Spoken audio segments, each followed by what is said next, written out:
ago, we told you about the first Briton who contracted Ebola has been rushed to hospital and put into isolation again, as she's now contracted the virus again. Pauline Kafferke, who had only attended the Pride of Britain Award just under 2 weeks ago, has been put into isolation as she tries to recover from the virus again. The friends and family of Pauline will be tested for the deadly virus after she fell gravely ill for the second time last Thursday. The 39-year-old is said to be in serious condition at the Royal Free Hospital in London after the RAF flew her down from Glasgow on Thursday morning.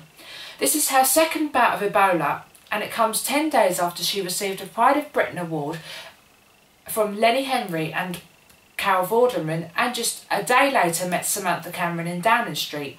Miss Kafferke is now back in isolation, where she'll spend a month to try and get over this illness, and after she became critically ill with the disease last December.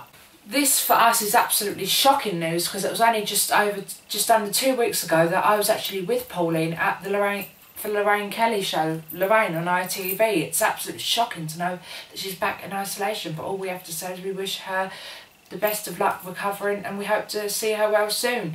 And we'll have plenty more of your comments after this.